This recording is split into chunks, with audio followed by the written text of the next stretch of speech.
São 18h35, a gente tinha marcado inicialmente às 18h30, então aguardamos aí uns 5 minutinhos para ver se mais gente entrava, mas acho que a gente já pode ir iniciando. Então, queria desejar as boas-vindas para todo mundo.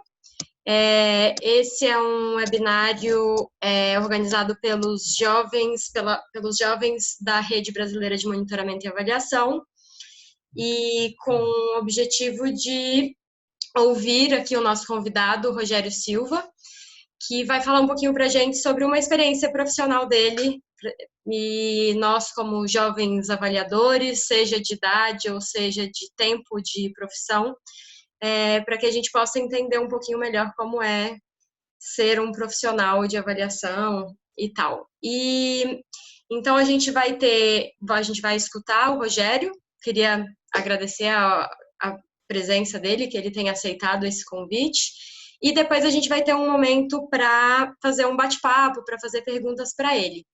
Então, nesse momento, vocês estão todos com o microfone fechado e tem uma funçãozinha que dá para levantar a mão. Então, eu peço para que quem quiser fazer perguntas, levante a mão, que aí, depois, quando a gente entrar no momento do bate-papo, eu vou dando a palavra para cada um.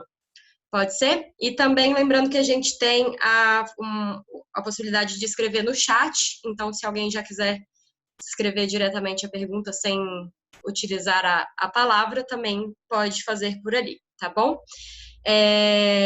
Sejam todos bem-vindos, acho que boa parte do que estão aqui são já colegas e jovens que fazem parte desse grupo de avaliadores da rede, e se você tiver interesse em se juntar, enfim, pode perguntar para a gente também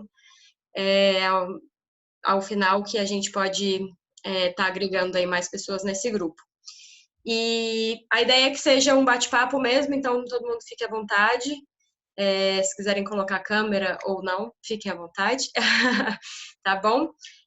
Rapidamente, antes de passar a palavra para o Rogério, vou falar um pouquinho sobre quem é o Rogério, certo? Então, o Rogério Silva, com larga vivência no campo social brasileiro e forte produção em estratégia, avaliação e desenvolvimento organizacional, é doutor em saúde pública pela USP e psicanalista pelo CEP. Estudou avaliação de programas na Western Michigan University, nos Estados Unidos, e facilitação de processos de desenvolvimento social no CDRA, na África do Sul. Foi gestor do programa Saúde da Família em São Paulo, quadro do DEGES, no Ministério da Saúde, e docente na Unisa, que é um instituto da USP, FEA/USP, e da PUC também. Foi fundador e diretor do Instituto Fonte e da MOVE. É um dos iniciadores da Regenera, comunidade aberta de aprendizagem sobre organizações regenerativas, e sócio da Pacto. Bom, apresentado o nosso convidado, por favor, Rogério, com a palavra. Obrigada por aceitar o nosso convite. Obrigado, Jasmin. Bom, gente, boa noite. Primeiro, feliz de estar aqui compartilhando com vocês esse encontro, esse momento, saberes aí de um longo tempo de estrada, esperando que isso, né, colabore, contribua para o processo tanto de formação quanto de inserção profissional de vocês. Então, agradeço o convite, espero que eu possa fazer um papel aqui que lhes apoie. Antes de eu mergulhar aqui no que eu preparei, Jasmin, você quer gravar para depois disponibilizar ou não? E segundo, você me dá quanto tempo de introdução antes da gente abrir para perguntas? Como é que você quer fazer? A gente já está gravando, o Zoom já tem essa funcionalidade, então já está sendo gravado. E, a princípio, você tem aí uns 30 minutos, mas isso é flexível, se você precisar de mais tempo. Então, agora são 18h40, então até 19h10, mas pode ser um pouquinho mais, um pouquinho menos, e o restante do tempo a gente faz aí de perguntas, que eu acho que é suficiente. Tá bom. Tá bom? Muito bem. Então vamos lá. Eu vou, enfim, direto ao caso que eu selecionei para partilhar com vocês.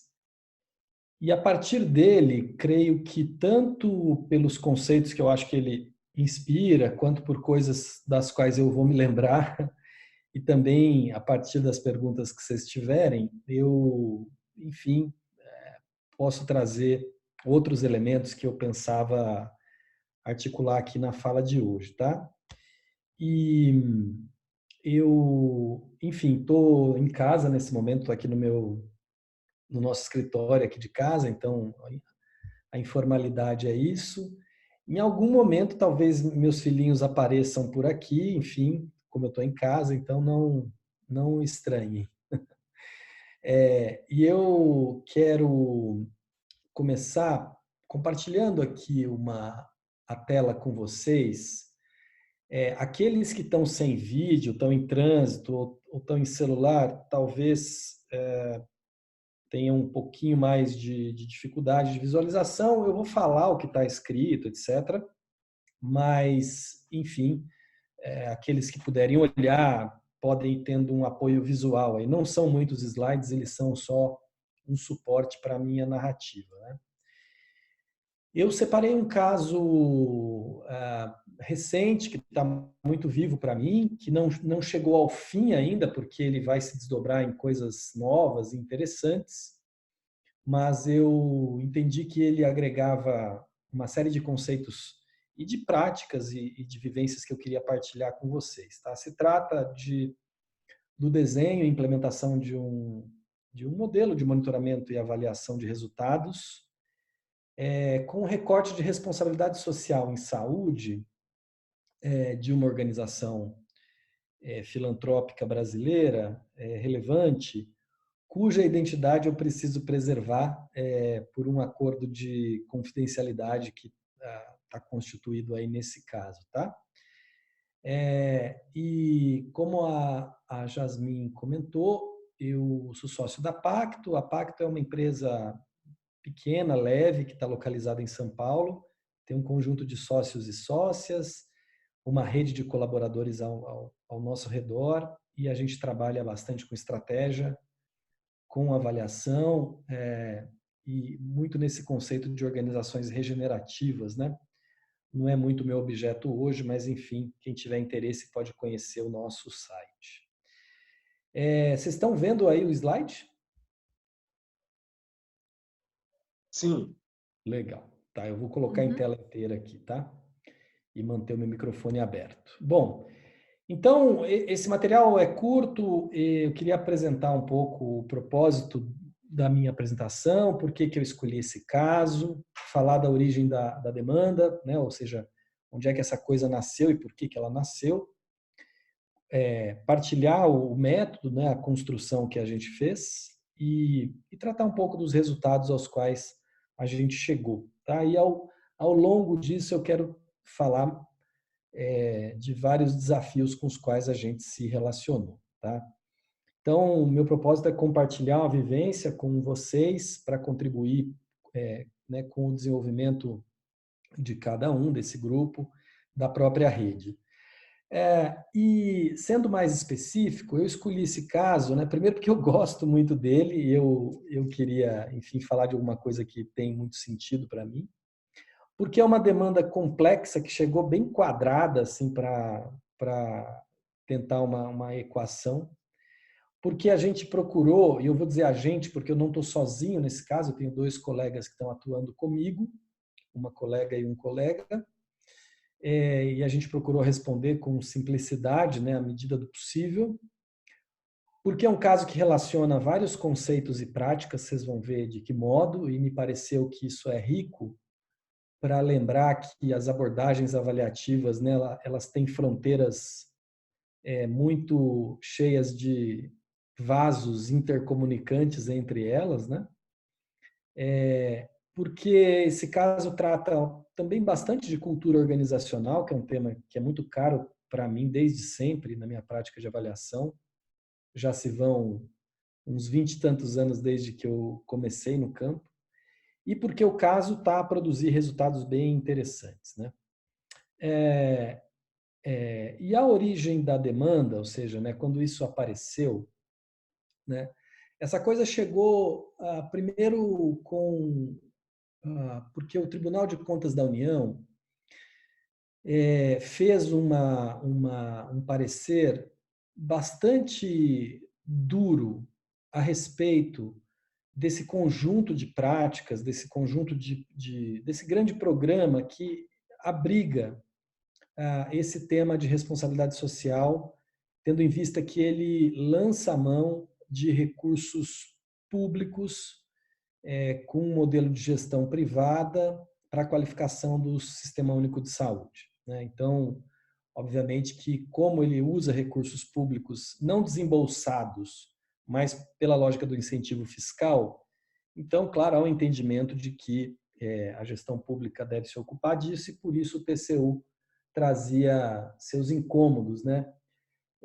Apontando várias coisas, mas essencialmente o incômodo com o fato de não conseguir compreender os efeitos de todo esse investimento no SUS, né? Ou seja, no que isso está dando, quanto que isso está colaborando, resolvendo problemas de saúde ou da própria gestão do SUS, bem como alguns outros elementos, né? Será que isso não está custando mais caro do que se fosse serviço público direto?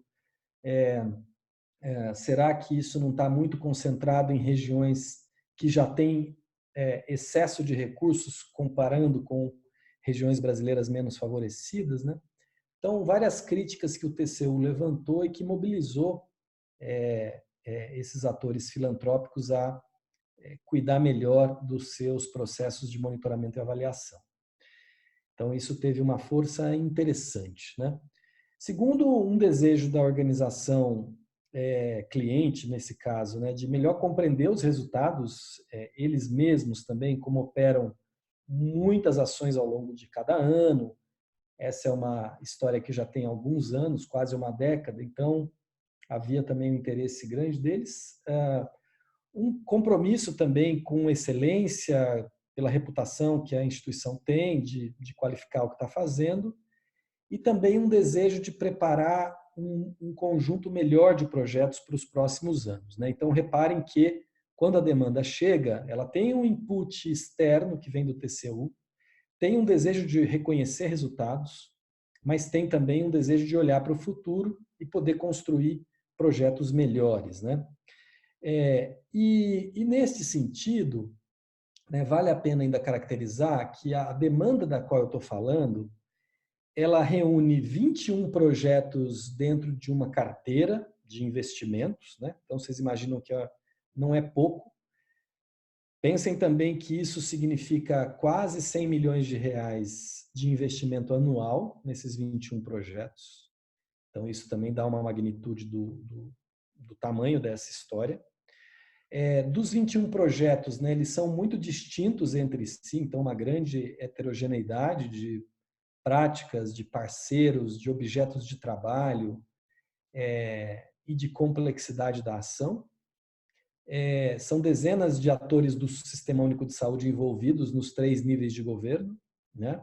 Além também de atores privados. Eu estou falando de uma organização que tem uma cultura institucional de muito rigor e de muita rigidez, e também uma instituição bastante hierarquizada, que controla muito as coisas. E estou falando de uma equipe técnica que, digamos, que é a maioria das pessoas com as quais a gente se relaciona, que é uma equipe com elevada competência técnica, quer dizer, eles têm elevado domínio sobre o que eles fazem, mas com muito pouca prática avaliativa, o que cria sempre uma tensão importante, né, entre o papel de um avaliador que tem a ver com cuidar do método, sem necessariamente entrar muito no domínio do objeto, que muitas vezes o cliente, a instituição contratante, tem muito maior do que você, mas ao mesmo tempo você tem ali um papel de ter um certo domínio metodológico que permite que você transite em diferentes objetos, né? Nesses meus 20 e poucos anos de profissão, Eu já trabalhei com saúde, com educação, com trabalho e renda, com assistência, com sistema carcerário, com cooperação internacional, com infância e adolescência, com direitos de mulheres, com equidade racial. Então, isso é muito rico, é um lugar muito privilegiado, né? De um certo ponto de vista, mas também que sempre te coloca esse desafio, né, de você estar na beirada das coisas e não mergulhada nelas. Ao menos para os avaliadores que, em certa medida, escolhem, né, cultivar um portfólio bastante heterogêneo de inserção. Tá? Então, com isso, eu estou caracterizando, né, como é que a gente recebeu essa demanda. E os desafios, né, que se constituíram quando a gente foi escutando essa história e essa demanda, né, essa busca dessa organização por uma solução, primeiro nos questionou, né, como é que a gente vai responder essa demanda por monitoramento e avaliação. São 21 projetos que, a princípio, parecem muito diferentes entre si, e a gente sequer conseguia enxergar, no começo, uma coisa mais comum, uma certa unidade. Em segundo lugar, né, sabedores da força dessa equipe, são dezenas de pessoas que tocam tudo isso. Sim, a gente também sabia que o modelo de monitoramento e avaliação precisava ser construído de modo muito colaborativo com eles, não adiantava atravessar, botar uma coisa de cima para baixo, apostar na hierarquia da instituição, mas era preciso construir um processo que tivesse sentido, que ficasse vivo para esse grupo, para que ele aprendesse, para que ele se abrisse também ao processo de autocrítica, sempre necessário, né? E, finalmente, né, uma associação de questões, que era como é que a gente mede o efeito dessa história toda na realidade do Sistema Único de Saúde, como é que a gente ajuda a instituição a aprender, inclusive na sua parceria com o Ministério da Saúde, e como é que a gente ajuda esse programa a evoluir nessa organização e naquilo que ela contribui para o conjunto de outras organizações que também fazem práticas semelhantes. E para dar uma resposta para isso, aqui, digamos que existe já uma mistura de coisas que eu já fiz na minha vida profissional, que eu estudei muito, que eu experimentei de diferentes maneiras, e que me pareceram necessárias nesse momento de produzir uma resposta, né? Primeiro, eu queria mostrar alguns aspectos centrais do modelo, né? Primeiro foi a ideia de constituir um conceito de portfólio, porque são 21 projetos diferentes. A gente, ao mesmo tempo, precisava reconhecer a diferença dos projetos, mas também compreender onde que estava a unidade desse conjunto de 21 projetos. Então, eu fui estudar um pouco do conceito de portfólio em economia, li alguns artigos bem interessantes sobre isso. Eu já tinha trabalhado um pouco com portfólio educacional e tal, mas uma coisa ainda bem mais, digamos, singela, assim, simples. Mas aqui a gente foi buscar um conceito que nos ajudasse a construir uma ideia de portfólio, né, de trazer unidade. E aí a gente foi percebendo que o portfólio, na própria natureza do conceito, né, ele de fato trabalha com uma ideia fundamental de diversidade,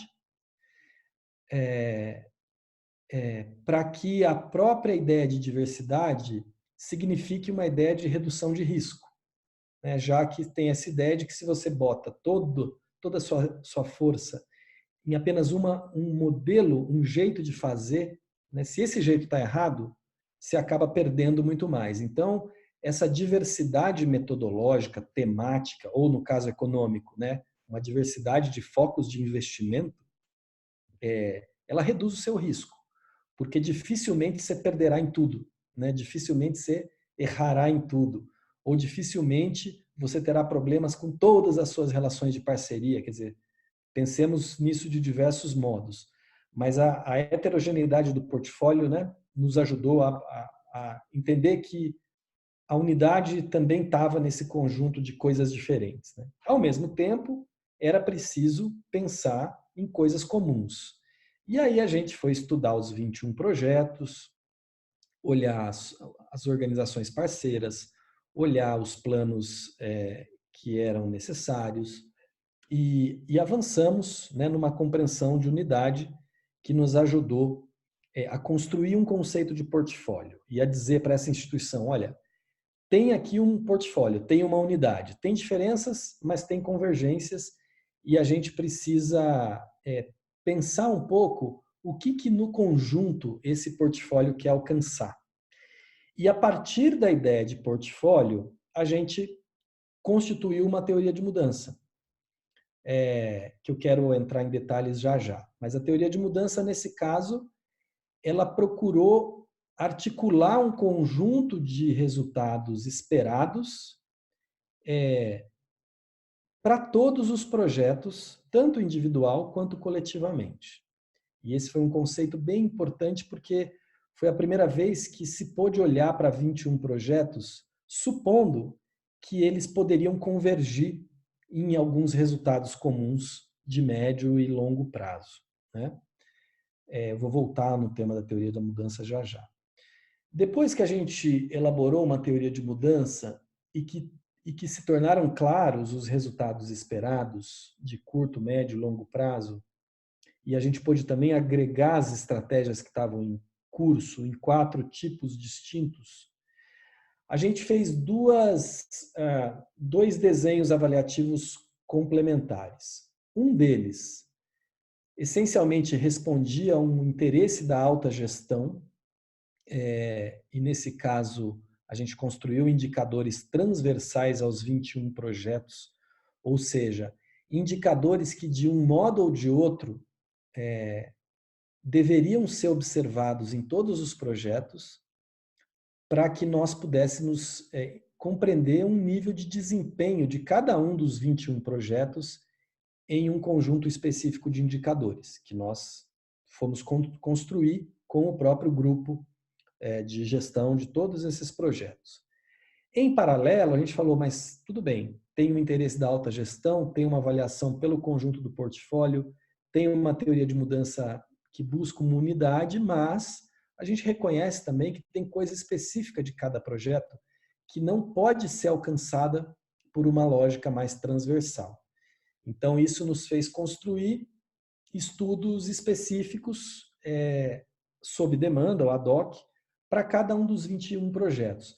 Neste caso, não desenhar modelos de avaliação para cada um deles, mas simplesmente pactuar alguns princípios, algumas premissas metodológicas e dar a cada gestor de projeto liberdade e autonomia para que ele fizesse uma avaliação em mais profundidade do seu projeto, caso isso fosse necessário, na relação dele com os diferentes atores com os quais ele se relaciona, tendo em vista, né, que os projetos têm stakeholders também diferentes, né, atores interessados distintos.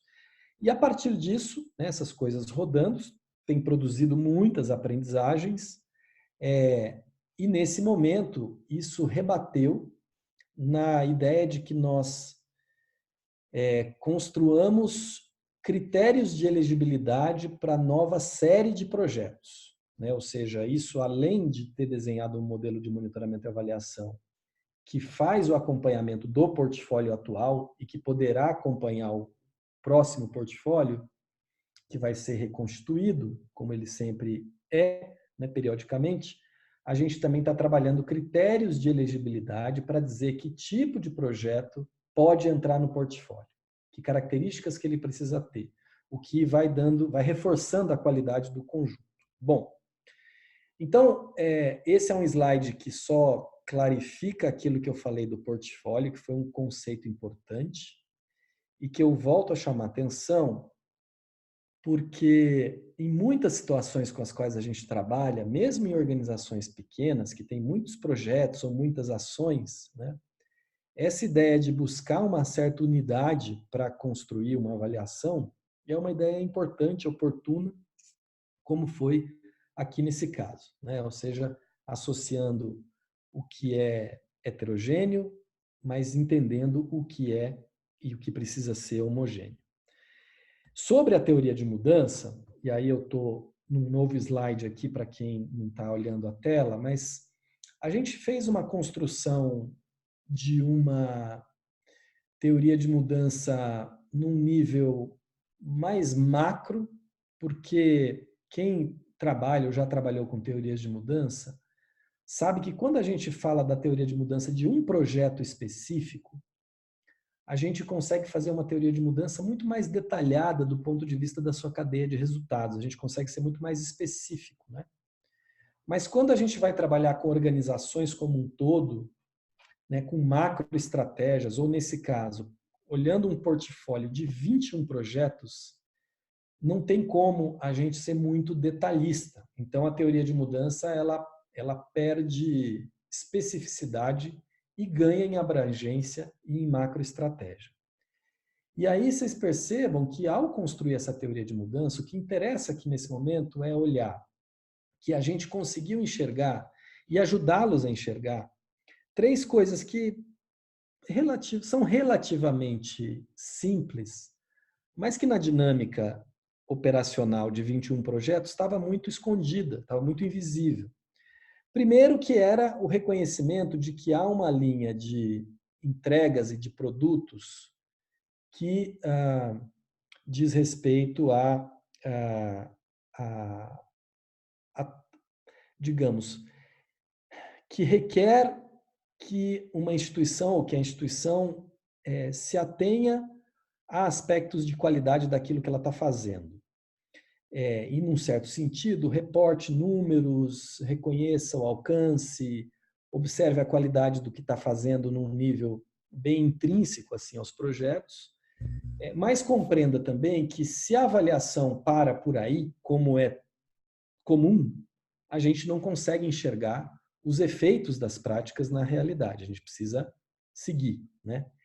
Seguir para onde? Bom, primeiro, para um primeiro nível de resultados que a gente nomeou de curto prazo, que dizem respeito a um encontro entre os públicos-alvo dos projetos e esse conjunto de entregas que são feitas a eles. O que implica em ampliação de conhecimento, em conhecer modelos e metodologias, em conectar pessoas, em pensar e conhecer novas técnicas de gestão, em conhecer relatórios que tragam evidências científicas para que os gestores do SUS façam escolhas sobre um novo medicamento ou uma nova técnica cirúrgica, o que quer que seja. Ou seja, tem aqui um primeiro nível que ele ainda não diz muito respeito ao que vai mudar na prática, mas ele toca muito diretamente aos atores, às pessoas, aos técnicos e aos gestores que são diretamente tocados, né, por esses 21 projetos. Ao mesmo tempo, a gente olha para isso e fala, legal, bacana, a gente precisa saber o quanto que isso está se desenvolvendo, mas isso não é suficiente, a gente precisa ir além. E o ir além nos ajudou a construir resultados de segundo nível, de médio prazo, nos quais se percebe já efeitos nas instituições e não mais só nas pessoas, né? Então a gente faz esse trânsito do sujeito que aprende, que conhece, que descobre, que se vincula, que aprende uma certa técnica, que conhece um modelo, que ganha um procedimento operacional padrão para implementar num centro de saúde qualquer. E no nível do médio prazo, né, mais para cima, a gente já está falando de mudanças de práticas, de incorporação de práticas políticas ou técnicas de gestão ou sanitárias, né, na realidade do serviço, o que já toca mais diretamente os usuários. Ao fazer isso, né, a gente abriu um novo campo muito interessante assim de reflexões sobre possíveis resultados, etc. E, ao mesmo tempo, reconheceu que era preciso ir além, porque a intenção do portfólio era melhorar o gasto público em saúde, né, como está aparecendo ali nos resultados de terceiro nível, era ampliar a eficácia da gestão tripartite do SUS, né, município, Estado, União, e era também qualificar os próprios serviços públicos, o que vai tocar diretamente no usuário. Mas o grupo reconheceu que ao projetar esses 3 níveis, os resultados saíam saíam bastante da governabilidade dessa instituição e passavam a se relacionar com várias outras ações políticas de Estado, ou outras questões de contexto que influenciavam esses resultados. Então, é por isso que nessa teoria de mudança, a gente estabeleceu uma linha de accountabilidade nos resultados de segundo nível e falou, bom, nós precisamos medir aqui no primeiro e no segundo nível. Com uma ideia ali ainda de externalidades positivas, que a gente chamou, olhando para o próprio fortalecimento da marca dessa instituição filantrópica, né? Não privada, quer dizer, finalidade privada, de direito privado, finalidade pública, e também um fortalecimento da sua estratégia de responsabilidade social. Então, essa teoria de mudança ajudou muito os projetos a reconhecerem que, mesmo operando de modos muito diferentes, eles visavam a mesma coisa, como se eles estivessem articulados numa mesma política ou num mesmo conjunto de intenções. O que, de novo, por mais que possa parecer óbvio, foi muito importante para provocar, inclusive, os projetos a pensarem na sinergia entre eles, coisa que acontecia muito pouco no momento em que a gente estava trabalhando, tá? Bom, vou avançar um pouquinho mais e imagino que vocês vão tendo perguntas aí. Eu já estou aqui com 20 alguma coisa minutos de tempo, peraí, 25, então eu vou terminar já já. Bom, os indicadores transversais que a gente estabeleceu, construiu, né, junto com eles, foram em número de 9. Eu não posso abrir todos esses conteúdos aqui, vocês me desculpem, mas eu, enfim, trouxe 2 para vocês poderem olhar. Um é a ideia de disseminação de conhecimento. Então, reparem o que eu estou dizendo com isso? Que esperamos que os 21 projetos que estão na carteira tenham claras práticas e conquistem resultados relacionados à disseminação de conhecimento, ou seja, eles precisam alcançar vários atores do Sistema Único de Saúde, de modo que eles extrapolem as fronteiras específicas onde eles estão sendo desenvolvidos, porque esse é um compromisso fundamental para influenciar o sistema como um todo. Chegar a pesquisadores, se for o caso, chegar a gestores que tomam decisão, chegar a técnicos de equipe e assim sucessivamente. Então, reparem que um dos indicadores, um dos 9, é disseminação de conhecimento. E a gente fala, como é que a gente então vai medir isso para um portfólio tão diverso, que tem público-alvo diferente, tempos diferentes, natureza de entregas diferentes, assim sucessivamente. Então, a gente escolheu construir uma rubrica para cada um desses conceitos, desses indicadores, por exemplo, disseminação de conhecimento, definir o que isto significa do ponto de vista de uma expectativa de resultados, transformar isso numa escala de 5 classificações, né, com 5 definições qualitativas do que, por exemplo, seja a disseminação de conhecimento, desde uma ideia de baixíssimo desempenho, que é um projeto que não pensa nisso, que não planejou nada disso e que não alcança nada além de um grupo específico que ele atende, até um projeto que tem estratégia, que usa diferentes canais, que pensa no público a quem o material se destina, que varia as peças, que tenta influenciar os gestores. Então, né, isso faz uma escala qualitativa desde o baixo até o elevado desempenho, né? E reparem que nesta lógica a gente foi fazendo para todos os indicadores. Aqui eu tenho só uma ilustração gráfica para mostrar um pouco onde é que isso vai levando, né? Porque cada um desses indicadores, aqui eu tenho um gráfico em teia que mostra em rede, né? Como a gente chama de aranha, né? Mas 5 indicadores, são 9, mas eu só deixei aqui para ficar mais visível. Cada um desses indicadores varia, então, de 1 a 5. E em cada um desses indicadores, a gente tem um desempenho específico para cada um dos 21 projetos, né? Aqui também só deixei 4 projetos de modo ilustrativo. Cada indicador possui uma escala de 5 pontos rubricada, né? Cada rubrica exige evidências que atestem ou confirmem que o projeto está naquele desempenho específico. Então, essas rubricas estão bem detalhadas assim. As equipes fazem uma autoavaliação do que elas entendem que é a classificação e os gestores públicos também classificam, de modo que a gente tem 2 desempenhos para o mesmo indicador e para o mesmo projeto. E isso faz com que a gente observe as convergências, as discrepâncias e possa debater esses elementos para formar juízos. Tá? Ao mesmo tempo, né, os estudos ad hoc vão, alguns deles, né, têm sido realizados sob demanda da instituição, dos parceiros ou dos gestores públicos, de modos muito diferentes entre si. Mas, de todo modo, enfim, essa foi a construção que a gente fez e que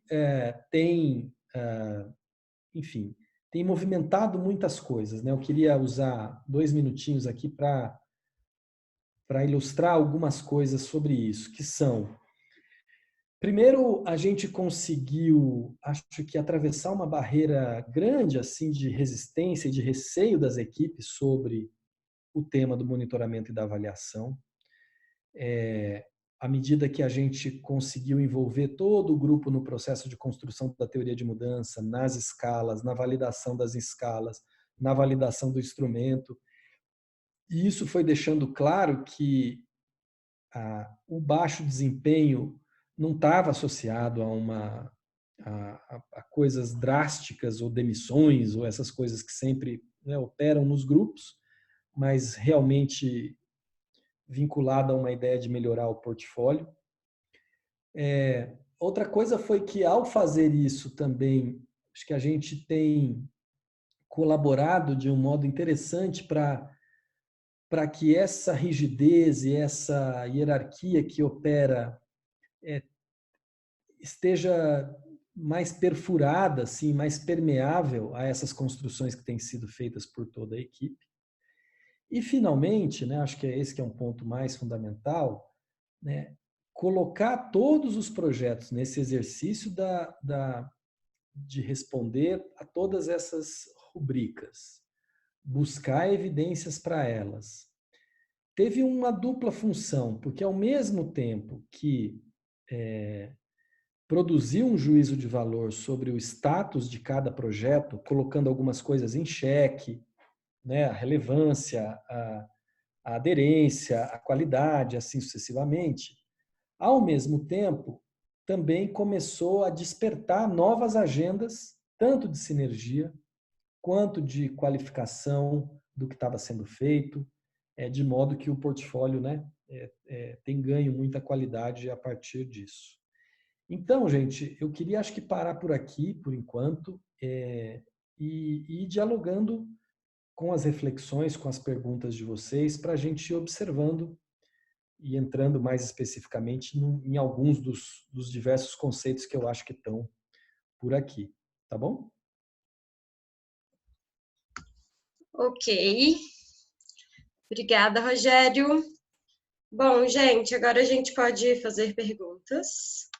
Eu tinha falado no comecinho, quem quisesse fazer poderia levantar a mão pela própria ferramenta, mas acho que não somos tantos, então a gente consegue, podemos fazer perguntas diretas. Bom, eu vou começar, eu tenho uma pergunta. Primeiro, fiquei curiosa para saber qual o tamanho da equipe de avaliação, quantas pessoas fazem parte desse time aí junto com você. Se você quiser ir respondendo. Acho que se você está mutado, Rogério. Nós somos 3. Só? Eu faço a coordenação geral e a gente tem uma pesquisadora que trabalhou mais profundamente na construção dos indicadores transversais e na redação das rubricas, e um outro colega que cumpre um papel de, digamos, um apoio mais aos próprios encontros e também a uma dinâmica do relacionamento mesmo entre nós e o conjunto de atores. Mas é uma equipe pequena. E num determinado momento a gente teve a colaboração de um pontual, de uma quarta pessoa, que foi para preparar algumas análises das teias ali, um suporte quant, mas bem tranquilo assim de se fazer. Não foram grandes análises estatísticas necessárias não, né? Porque a natureza das escalas já tornava mais simples a análise. Tá, obrigada. A Márcia levantou a mão. Márcia? João também levantou a mão. Então vai, João, que você já está aí sem mute. Vá. Não, Márcia first. Márcia pode prosseguir. Obrigada. Rogério, o que você teria feito em termos de método se você não pudesse contar com o envolvimento grande e a participação dos atores do cliente?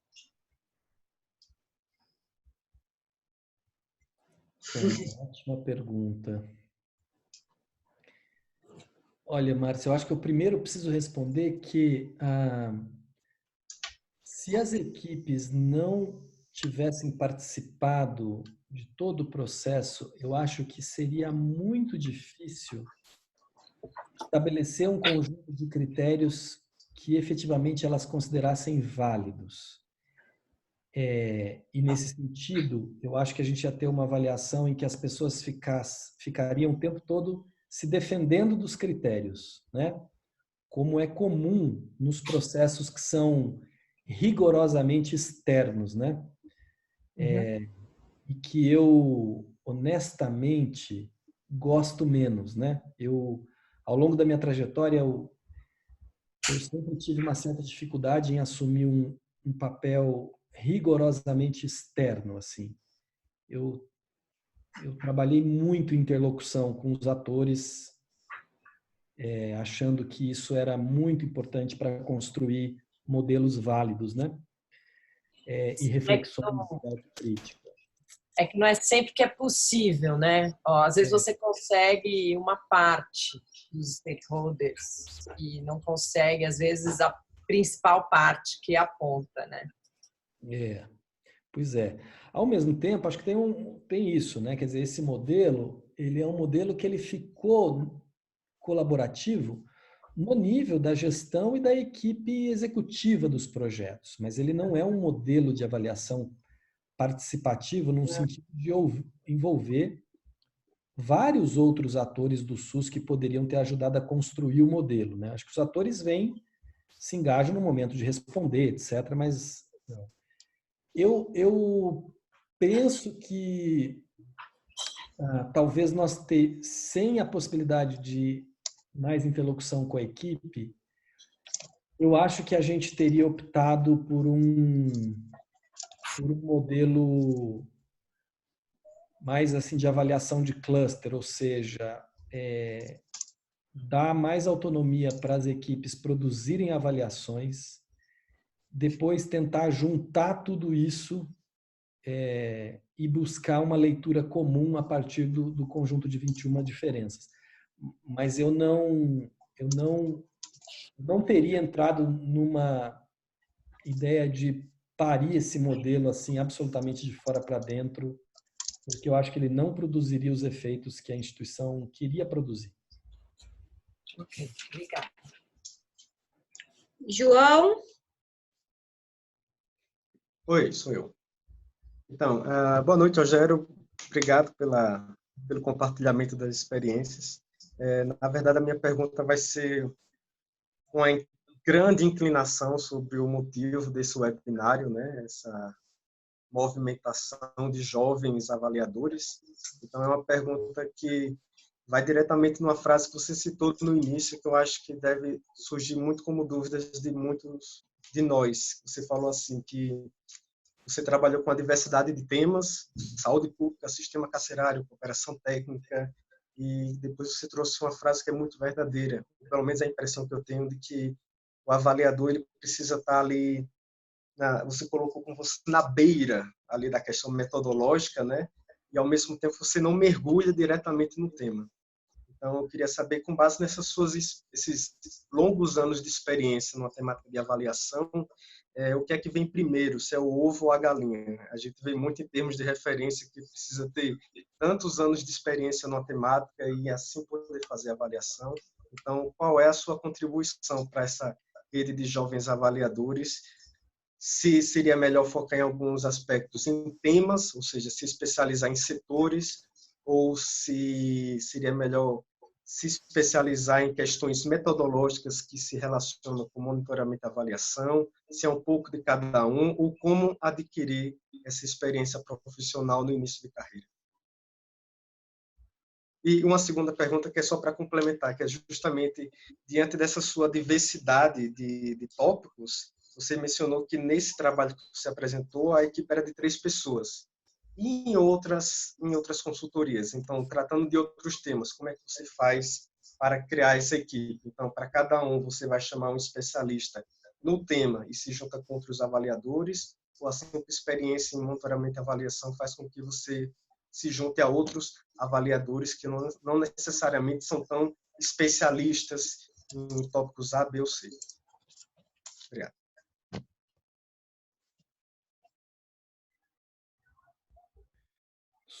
Super legal sua questão, viu, João? Eu acho que, em alguma medida, ela é uma questão para a vida toda. Eu acho que tem alguns comentários assim para fazer. Primeiro, eu acho que eu reconheço que há um debate já antigo e que eu acho que ele vai se sustentar no campo, que é exatamente essa tensão entre quem se dedica a construir um domínio sobre o método avaliativo como prática e aqueles que se dedicam a construir um domínio sobre o objeto, né? Saúde ou educação ou qualquer outra coisa. E eu acho que é verdade que cada um, a seu modo, né, por ter domínio de uma coisa ou da outra, consegue se aprofundar muito mais numa coisa ou na outra, né? Então, eu reconheço isso a princípio e acho que é importante. E por que eu acho que é importante? Porque eu acho que a depender da situação, né, a depender do objeto,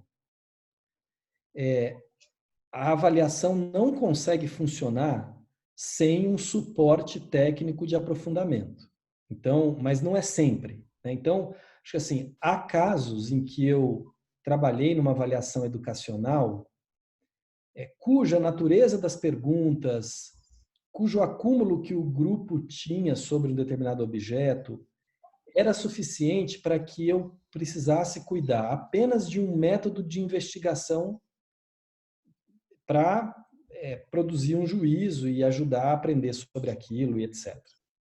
Mas eu já vivi outras situações em que, se eu não tivesse um suporte temático específico, a avaliação não teria enxergado problemas bastante graves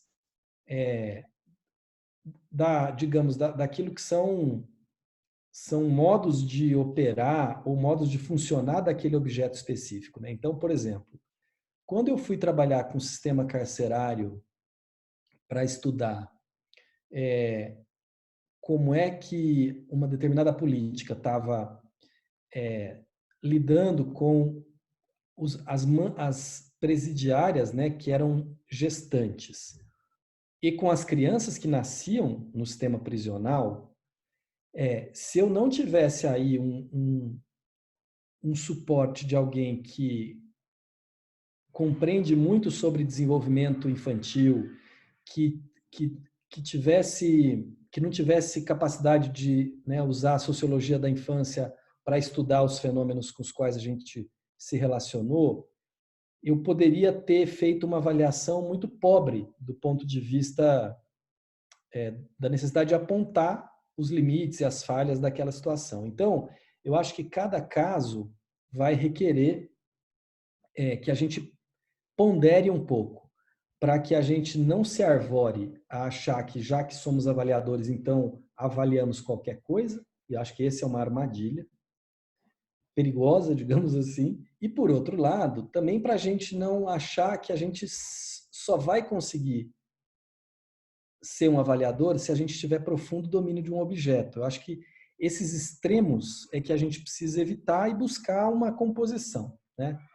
Esse é um ponto. A outra coisa eu acho que muitas vezes as avaliações dizem respeito a temas mais de desenvolvimento organizacional do que do objeto temático específico. Então, por exemplo, quando eu vou trabalhar com esse programa aqui que eu estava ilustrando agora há pouco, os dilemas aí não estão se os caras sabem ou deixam de saber qual que é a melhor técnica cirúrgica, se eles estão fazendo a melhor prática de vigilância sanitária ou não, se eles dominam a epidemiologia de uma determinada agravo da saúde ou não, porque essas competências estão muito instaladas na equipe. O desafio, nesse caso, é um desafio de gestão. Então, nesse caso, eu fico muito mais à vontade, apesar, inclusive, de ser da área de saúde, mas o que eu sei de saúde influencia muito pouco nesse objeto, nessa avaliação específica que eu estava apresentando. Obviamente que quando você domina bastante um certo objeto, isso até contribui porque, eventualmente, o cliente também se apoia nisso e se sente mais seguro, e isso te abre mais canais de trabalho, de interlocução, se aprofunda mais. Mas eu acho que a gente precisa olhar em cada caso para fazer uma regulação, João, de quanta técnica a gente precisa do ponto de vista, né, do objeto de estudo, ou do quanto que a gente dá conta desse objeto com aquilo que a gente sabe sobre avaliação. E, enfim, depois eu devo retomar um pouco esse raciocínio, mas acho que eu quero parar por aqui para não incumpridar muito minha resposta. Ok. Bom, tem duas perguntas que vieram pelo chat, que eu vou repassar aqui para você. Uma foi feita pela Diane Ortega, que é uma participante costarriquenha, que está aqui no nosso bate-papo. Seja bem-vinda, Diane. Ficamos felizes com a sua presença e representação aí internacional. Ela perguntou se... Só um minutinho.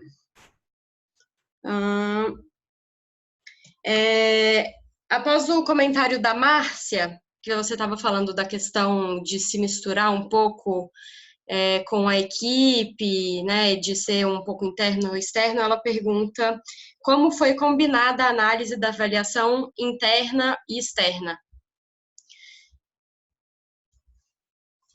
E depois também tem uma pergunta do Fabrício, que mandou aqui pelo chat. Rogério, quem tecla Fabrício Cruz, do Baixo Sul da Bahia, gostaria de saber qual o tempo médio considerado ideal para se construir uma teoria da mudança. Legal. boas questões. Vou começar pela última, do Fabrício, que, olha, Fabrício, o tempo médio, eu tenho usado, entre todas as etapas que isso envolve, um tempo médio de uns 2 meses. E por quê? Porque, assim, estou falando de uma média, tá? E toda média, vocês sabem, né? Quem estuda um pouco de estatística sabe que a média é a pior coisa do mundo, né? Porque ela é muito mentirosa, né? Mas eu acho que eu já vivi casos em que o processo foi muito rápido, ou seja, estava muito evidente para a organização o conjunto de resultados esperados, o embasamento teórico que sustenta a cadeia de resultados. Então, em 2, 3 reuniões de meio período cada uma, a gente articulou uma bela teoria de mudança, cuidou esteticamente para isso ficar legal. Mas eu já vivi casos também em que foi preciso 8, 9 reuniões para um grupo conseguir encontrar um lugar comum e construir clareza suficiente do que queria alcançar, exatamente por ter muito pouca clareza. Então, normalmente, eu acho que, quer dizer, eu sempre recomendo que uma teoria de mudança comece com entrevistas e com análise de material, e que cada um de nós, né, no lugar de uma avaliadora, de um avaliador, formule uma primeira ideia no papel para que ela sirva de base para uma discussão que pode modificá-la totalmente, como eu já vivi, casos em que o que eu levei foi digerido pelo grupo e transformado em uma outra coisa, isso foi ótimo. Ou casos em que o grupo falou, nossa, é isso mesmo, que a gente nunca tinha colocado num papel, então dá um polimento aqui ou ali e acolhe aquilo que você produziu escutando e lendo, né? Então, é difícil ser mais preciso do que isso, mas eu acho que, sabe, 3, 4 reuniões é bastante suficiente para produzir uma teoria de mudança. O outro comentário, como se articularam as análises internas e externas. De 2 modos. Um primeiro é que na análise interna, ou seja, naquela parte do modelo que era dos indicadores transversais, em rubricas, né, em escalas de 5 classificações de desempenho, cada rubrica requeria e requer que as equipes apontem evidências para que elas assinalem que elas são lá nível 3 ou 4 ou 2 ou 5. Então não é, a gente acha que... Não, a gente está assinalando 3 porque esse documento, esse relatório, esse resultado, esse produto, essa declaração nos mostram isso. Então, ao fazer isso, né, ou para fazer isso, algumas equipes quiseram fazer alguns estudos mais profundos e, nesse sentido, responderam às escalas a partir de algumas análises. Em outros casos, as equipes perceberam lá um desempenho, mas foram se questionar, puxa, mas por que será que a gente está com um desempenho ruim nesse e naquele indicador? A gente concorda que não está legal, mas a gente não consegue entender por quê. E aí isso vai requerer uma avaliação específica e profunda. E algumas equipes, acho que foram 3, isso se desenvolveu. E, obviamente, depois tem um espaço de governança, um núcleo de monitoramento e avaliação que se reúne mensalmente e que vai dando continência para essas produções que estão sendo feitas. Mas, nesse sentido, o encontro dos 2 métodos é um encontro dialógico no núcleo, né, que é um fórum onde essa discussão se dá. Mas não é um encontro, digamos, num relatório ou como se fosse um método misto, né, em que você faz uma análise de uma parte, de outra. Não é desse modo, né? O encontro está ali no espaço de interlocução que governa esse processo. Certo, obrigada, Rogério. A gente tem agora a Verena, está com a mão levantada, e depois o Fábio. Verena, por favor, pode fazer a sua pergunta. Ei, Rogério, oi, gente. Olá. Rogério, muito obrigada por compartilhar a experiência. Nossa, foi super legal. Tô, assim, nem sei por onde começar minhas perguntas. Eu acho que eu ia fazer algumas perguntas um pouco na linha dessas últimas aí, um pouco tentar entender como que se dá essa construção da teoria da mudança, pensando até que é uma etapa meio que de formação da equipe, né? Então, assim, é bem complexo é, isso, e eu acho que você já falou muito bem, assim, que os perfis são diferentes e contando esses exemplos.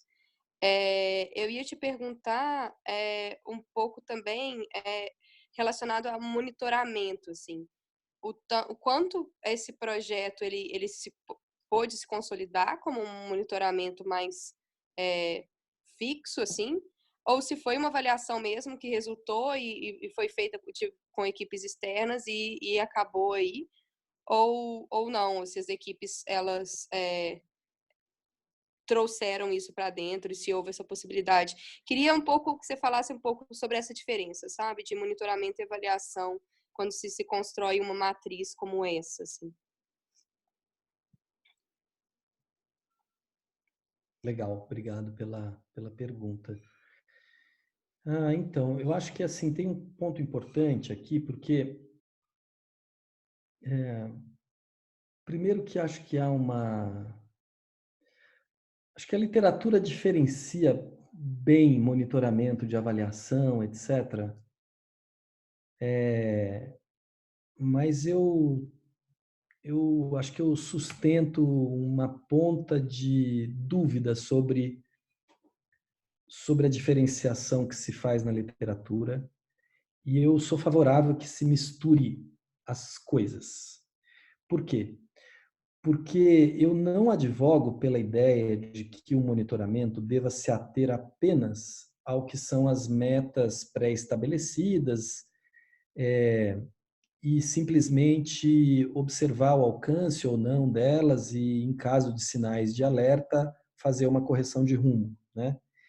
Eu acho que aqueles de vocês que tiveram oportunidade de estudar um pouco mais de avaliação e complexidade, uma obra bem legal do Michael Patton, vão perceber bem isso, assim, que o Patton ele produz um conceito e ele é super bom nisso, né? Ele captura muitas coisas que estão rolando, mas ele constrói ali um tipo de monitoração ou de avaliamento, ou seja, é uma mistura na qual questões importantes de relevância, de juízo de valor, de interrupção de projeto, ou de guinada de direção, de mudança de contexto, que em tese são coisas geralmente mais relacionadas à avaliação, operam muito mais num tempo real de gestão de projeto, muito mais perto do que tradicionalmente é o monitoramento, né? Então, e nesse caso aqui, a gente, né, claro, o Patton é uma das nossas referências,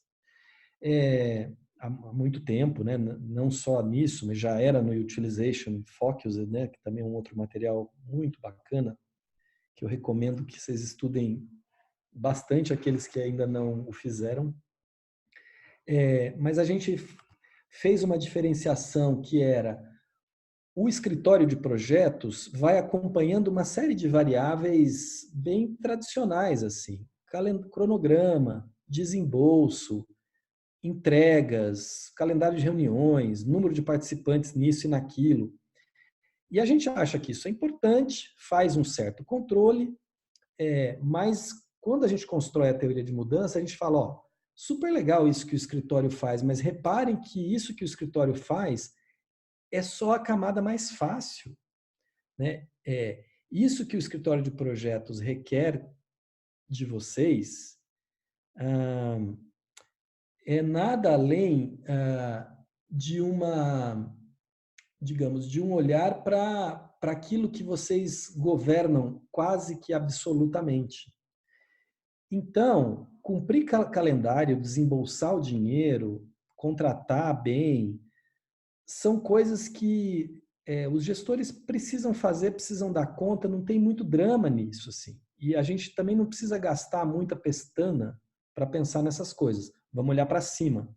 E isso foi muito legal, porque daí a gente pôde falar que nós queríamos sim um monitoramento, para além daquilo que era trivial, e nesse sentido se abriu para a gente construir um monitoramento de resultados. Então, a gente conectou a energia da equipe para olhar a relevância das ações, a força estratégica que elas têm, a sua capacidade de disseminar conhecimento, a sua capacidade de produzir e mobilizar a competência dos atores, a sinergia dentro do portfólio, coisas que são mais nobres do ponto de vista da gestão do projeto, né? E isto tudo, volto a dizer, tradicionalmente, são coisas deslocadas para o momento de avaliação. E a gente falou, não, a gente precisa olhar para isso semestralmente, em ciclos curtos que nos ajudem a ir ajustando os projetos. Porque a gente está tratando o tempo todo com gestão pública, onde as coisas mudam radicalmente, não mudam só na gestão pública, né? Mas, obviamente, que quem conhece o SUS, por exemplo, sabe que muda secretário, muda prefeito, muda política, diminui a arrecadação, bloqueia o recurso, avança, aparecem epidemias, desafios novos. Então, o contexto ele é bastante volátil, né? E requer que uma prática de monitoramento esteja muito atenta a isso. Então, essa construção foi se dando aí. Ela, por enquanto, ela rodou uma vez, né? Ela vai rodar de novo em 2020, mas ela está sustentada e produzindo saberes. Então, é desse modo que eu te respondo a pergunta. Ótimo, obrigada. Obrigada. Agora eu vou passar a palavra para o Fábio, que quer fazer uma pergunta também. Fábio, por favor. Oi, obrigado. Ô, Rogério, primeiro te agradecer pela disponibilidade. É bem interessante te ver falando aqui nesse outro ambiente também. E assim, eu acho que a gente vai construindo essa teia, né, para compreender como que as avaliações realmente dão certo. E quando você falava, tinha um ponto que me chamou a atenção. Você falava da importância da participação nas avaliações que você conduz, de ter um olhar que não é puramente externo e que você consiga uma boa interação, então, com os vários stakeholders. Isso me levou a outra questão também. Eu queria saber se você já se deparou com alguma situação em que foi convidado a fazer uma avaliação, mas chegando à instituição e passando a compreender melhor o funcionamento do programa ou da demanda pela avaliação, fazendo uma análise assim de avaliabilidade, você acabou negando o trabalho por acreditar que alguns fatores essenciais não estavam presentes e que acabaria complicando então a entrega de um produto com qualidade. E aí eu não sei se isso já aconteceu ou qual seria essa situação, por exemplo, que lhe levaria até esse extremo de dizer, bem, aqui não dá para eu trabalhar e fazer uma avaliação que estão pedindo.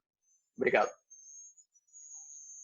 Legal, Fábio. Obrigado pela pergunta. Isso abrirá a chance de eu contar um dos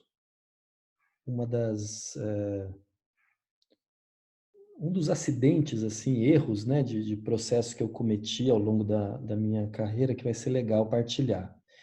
E só para lembrar, o Fábio, né, eu estava falando aqui do Michael Patton, né, o Fábio está trabalhando comigo, eu sou um tipo de avaliador bem que ninguém sabe muito bem se é interno ou externo, isso é meio que proposital, né? Num caso aqui com a Fundação Itaú Social, que está bem legal, numa tentativa ali de construir um monitoramento bem vivo de um programa que é bem complexo, assim, e que nesse caso a gente está no esforço de responder perguntas de monitoramento diferentes a cada mês. Então isso tem sido muito legal, assim, para mim. Acho que tem ajudado o programa também em algumas coisas. Enfim, é uma experiência em curso. Quem sabe, né, Fábio? Mas o ano que vem a gente conta até cada um de um lado, né? Vendo as diferentes percepções. Agora fica aí, Jasmin, o registro aí para o futuro. Mas sobre o tema que o Fábio pergunta, né? Primeiro, o conceito de avaliabilidade, ele entrou recentemente assim na minha agenda para valer. O ano passado eu fiz um estudo de avaliabilidade que foi bem interessante, de um programa que chama Telesaúde, e que a avaliabilidade nos ajudou muito a calibrar muitas coisas e depois nos ajudou a movimentar o estudo para uma sociogênese do programa, para descobrir vários dos seus fenômenos assim que eram muito difíceis de compreender, e finalmente para uma análise de implementação. Mas nesse caso a avaliabilidade favoreceu que a gente seguisse operando, né? Ao mesmo tempo que também já mostrou muitas coisas que nem precisavam mais de avaliação, precisavam mudar muito radicalmente, porque não valia nem a pena seguir fazendo avaliação caso o programa continuasse com alguns dos problemas que ele estava tendo. Então, acho que a avaliabilidade pode até ser um conceito aí para futuros encontros desse grupo. Acho que é uma coisa bem legal que tem se desenvolvido muito na área de saúde, né? E aí, voltando ao ponto, em certa ocasião, eu fui chamado para fazer a avaliação de um programa que era de inclusão digital, com jovens da periferia, tinha um financiador empresarial, tinha uma ONG que operava ali na ponta, com os jovens, etc. Tinha uma outra ONG que fazia uma coordenação pedagógica, junto com essa que era a que de fato abrigava os jovens no dia a dia. E tinha uma outra fundação que fazia um certo meio de campo político e tentava fazer esse programa, que era um piloto em um lugar, ganhar uma escala nacional. Então eram 4 atores. Naquele momento, eu era muito mais jovem do que eu era hoje, e eu escutei aquela demanda e não prestei atenção numa coisa, que era o fato de que os 4 atores viviam um profundo conflito entre si. Um profundo conflito que já vinha acontecendo há alguns meses, mas que eu não conhecia, que não estava no termo. Aliás, nenhum termo de referência fala que está em conflito, né? Você só descobre conversando. E hoje em dia eu sou muito mais atento a isso, né? Mas na época não era muito, não. E aí eu entrei, tipo, né, o avaliador, vamos lá, técnico e matriz e desenho do programa, um certo marco lógico e um instrumental quali associado a um quant, grupos focais, entrevistas, testes de domínio de tecnologias da informação pelos jovens. E fomos navegando até chegar ao momento de um relatório final, pomposo, 100 páginas. Naquele momento eu também acreditava muito nos relatórios finais, eu não acredito mais.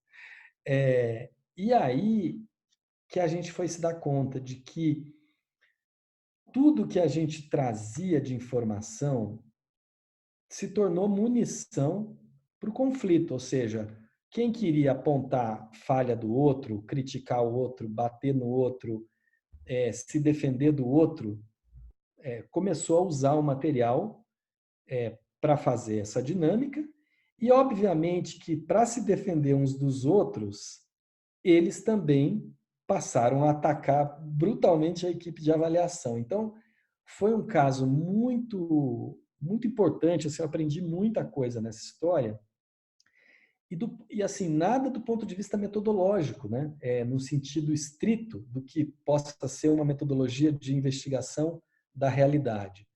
Mas foi um caso que, para mim, foi um divisor de águas para entender que as avaliações se dão, né, em relações reais, em relações interinstitucionais, em expectativas de atores, em relações políticas.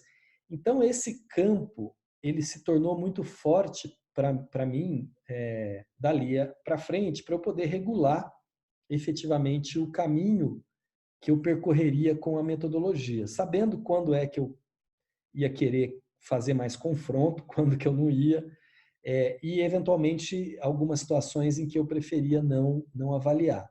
Então, de lá para cá ocorreram alguns casos em que eu recusei fazer avaliação ou por perceber um conflito enorme entre os atores e recomendar que eles tratassem isso e não fizessem uma avaliação no sentido que a gente está falando aqui. Em outros casos, deu não de também ter muito pouco recurso financeiro e eu ter percebido que, no fundo, o ter pouco recurso financeiro e exigir uma avaliação de todo a qualquer custo era um modo de também você impedir que a equipe de avaliação se aprofundasse no caso e, com isso, não enxergasse problema. Então, tem um tema bem delicado aí do dinheiro. Recentemente, o último edital do qual eu fiz parte, assim, e eu não gosto de trabalhar por meio de editais, porque me falta muito esse campo da relação, mas eu fui perceber isso de modo muito claro ao final do processo. Isso foi agora, não tem um ano. Só para lembrar que as cabeçadas a gente não dá só no começo da carreira, dá sempre, né? Mas eu fui entrando numa história, vamos avaliar, é um programa internacional, multicêntrico, tarará.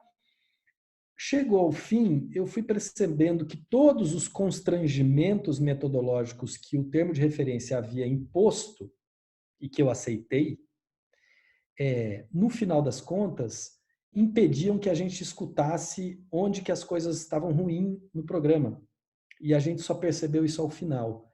E aí fica você com aquela cara, né? Porque o seu relatório fica superficial, os problemas para valer você não consegue endereçar, e nesse sentido se aprende pouco, se desenvolve pouco. Então, Fábio, é desse modo que eu te responderia também.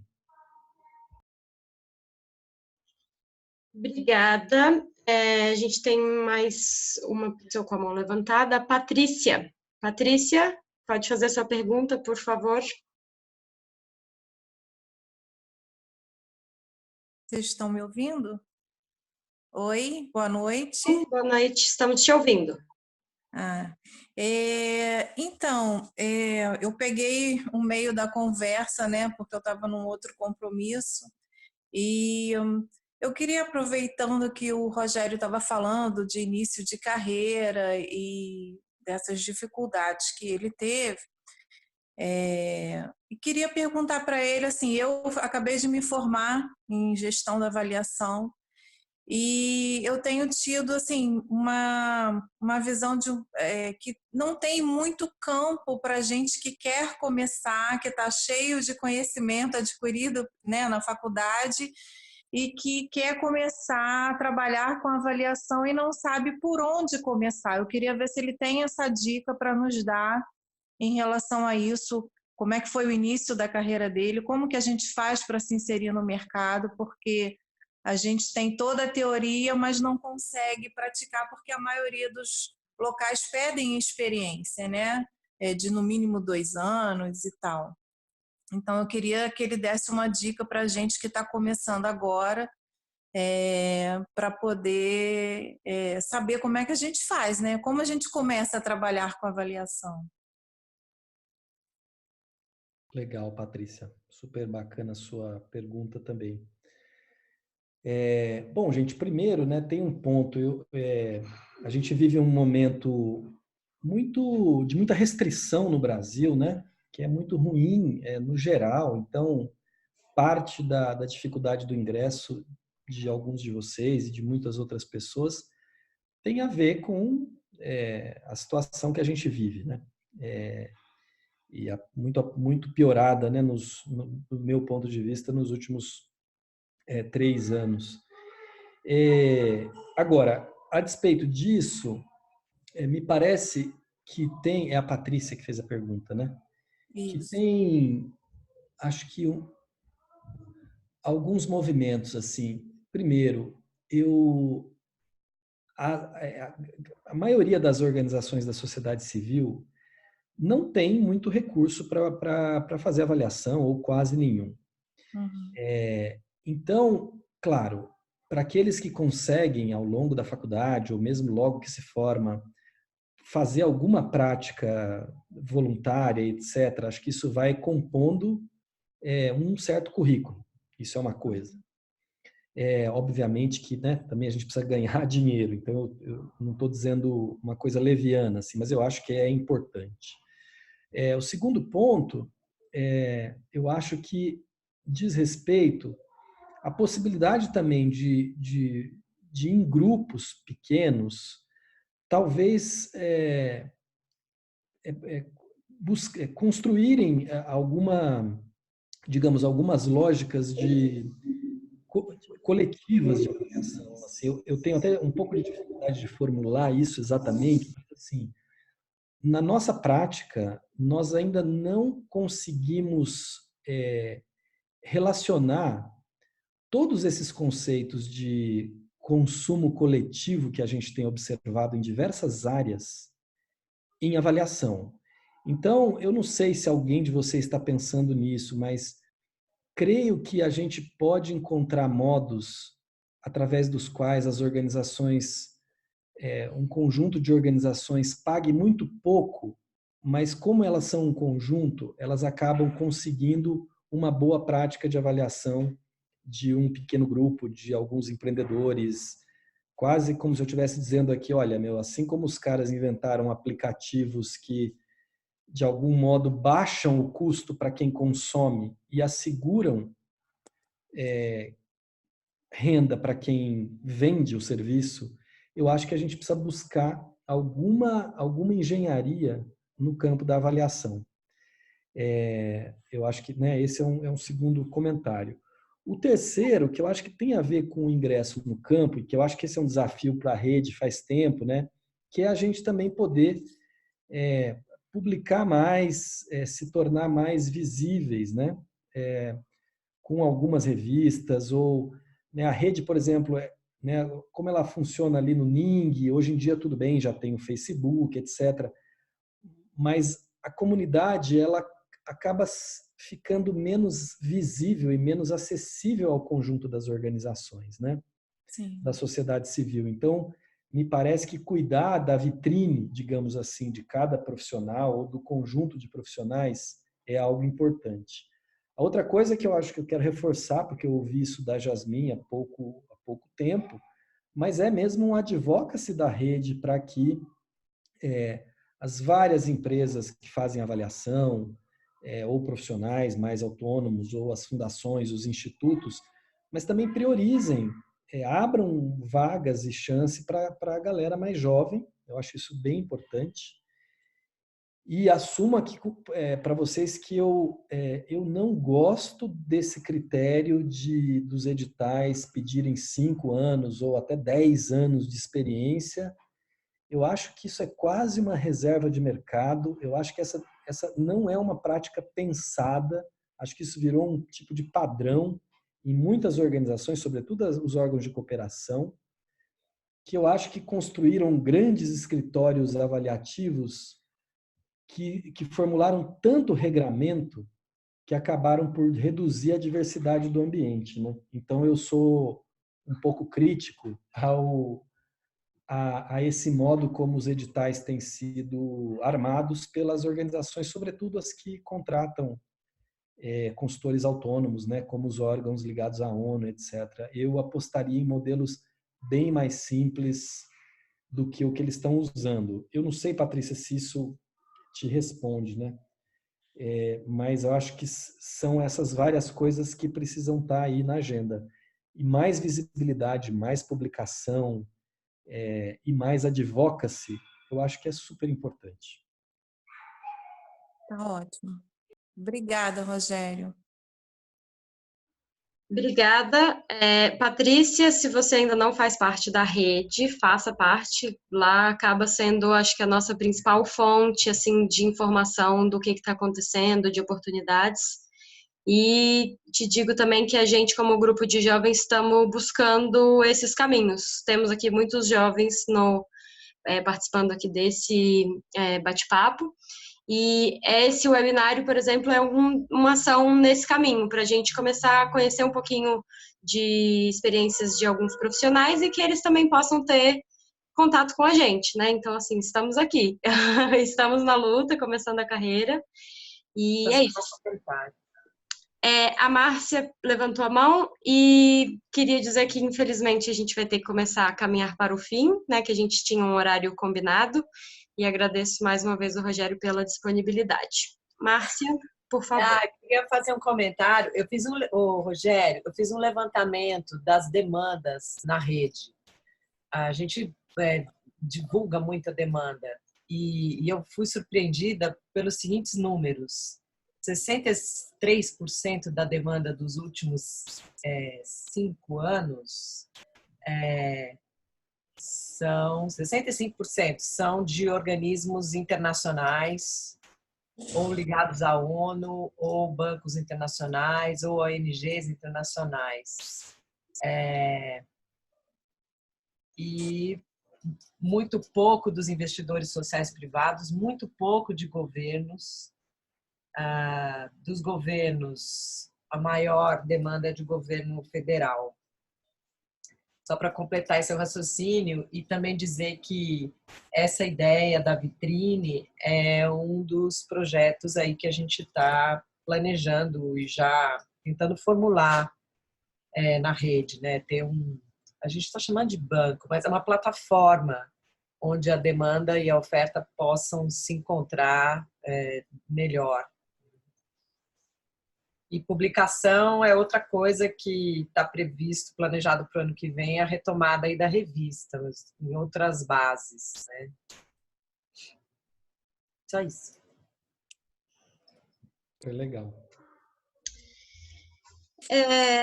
Bom, estamos caminhando para o final. Não sei, Rogério, se você quiser falar alguma mensagem final.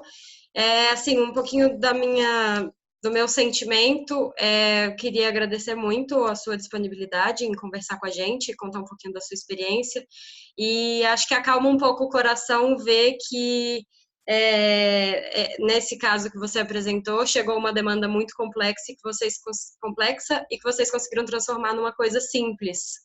E que acho que, assim, né, isso é uma coisa que às vezes pode ser um pouco assustadora no primeiro momento, mas que sim dá para chegar numa análise um pouco mais simplificada né, e claro que demanda bastante de experiência e de não se desesperar também. E também achei muito interessante quanto você trouxe o aspecto humano para a conversa, né? Porque por mais que a gente estude metodologia, formas de coletar dados, enfim, podemos nos debruçar aí em cima de teorias um tempão, mas o processo é humano e sempre vai ter influências nisso, né? Seja o conflito, seja a maneira de envolver os participantes.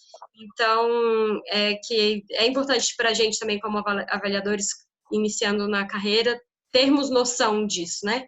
Claro, como você disse, você não bateu a cabeça só lá no primeiro, lá atrás, mas recentemente também, então acho que é uma coisa que acontece sempre, independente da experiência, mas que é muito interessante a gente estar atento, né? Minimamente atento a essas questões das relações mesmo e de como envolver um time, ou enfim, né, onde é que você está entrando. Então, achei esses aspectos muito interessantes e muito obrigada mais uma vez pela sua disponibilidade em conversar com a gente. Então, se você quiser finalizar. Legal. Gente, eu acho que a minha mensagem assim, final, primeiro é um interesse periodicamente, enfim, estar com vocês, conversar, isso é muito legal. Acho que a gente precisa muito, não tenho nenhuma dúvida disso. Em segundo lugar, eu acho que a construção de uma boa prática de avaliação, ela passa por uma atenção, né, a algumas competências que eu acho que a gente precisa muito ao longo da carreira, né? Claro que há uma competência de investigação da realidade, né? Um certo domínio de um método quanti, quali, isso durante um tempo é o grande fetiche, né, da avaliação. Depois você vai vendo que, como a avaliação é muita ciência aplicada, não é ciência básica, então o quanto você precisa de quali e de quanti é muito menos do que o que você supõe que precisa. Então, aí você vai ganhando outras coisas. E acho que a leitura das organizações, né? O que elas são, como é que elas funcionam, como é que as relações se armam, como é que elas formulam estratégias, como é que elas aprendem, né? Que tipo de processo funciona melhor para uma e para outra. Eu acho que é um tema bem importante de ir avançando ao longo do tempo. O outro é são habilidades conversacionais, né? Porque é isso de moderar um grupo, de facilitar uma reunião, de construir por exemplo, né, ali para construir uma escala, construir uma rubrica, validar indicadores, formular uma teoria de mudança em grupo, requer muita moderação, né? Então isso também é importante da gente ir praticando ao longo do tempo, para que a gente vá, né, se tornando profissionais que conseguem construir boas relações de ajuda, né? Como diria o Edgar Schein, que é um autor que também que é muito minha espinha dorsal assim no campo da cultura organizacional. E finalmente, gente, assim, depois de uns 20 e tantos anos e mais de uma centena de estudos realizados, acho que essa coisa da gente fazer menos, intervir com menos, buscar um desenho simples, para mim é a coisa mais preciosa, é o que eu mais tento fazer hoje em dia, assim, simplificar, porque a vida já é complexa demais para a gente querer produzir mais complexidade ou mais complicação para os nossos clientes. Então, quanto mais a gente for capaz de produzir soluções simples, mais interessante vai ser a nossa presença no campo e nas organizações. Não tenham dúvida disso. Com isso, não estou dizendo para ser superficial, simplista, não é nada disso, mas sabe essa busca por simplicidade, assim, coisas que são muito legais e que funcionam com leveza, eu acho que eu considero esse o grande segredo, o principal segredo. É o que eu lhes recomendo buscar. Valeu. Muito obrigada. Tenho certeza que se deixasse a gente continuaria aqui fazendo várias perguntas e dúvidas, mas já muito grata pelo seu tempo. Vou deixar todo mundo com o microfone aberto para dar um tchauzinho. E é isso. E espero que nos encontremos aí nesse mundo avaliativo em outras oportunidades. Muito obrigada. Obrigado, Rogério. Um abraço. Obrigada, Rogério, pelo esclarecimento. Obrigado, Rogério. É um prazer encontrá-los. Igualmente. Muito Tchau, obrigada, Rogério, Rogério, pela oportunidade. Tchau, prazer. Obrigada. Tchau, gente. Boa noite a todos. Tchau, boa noite. Tchau.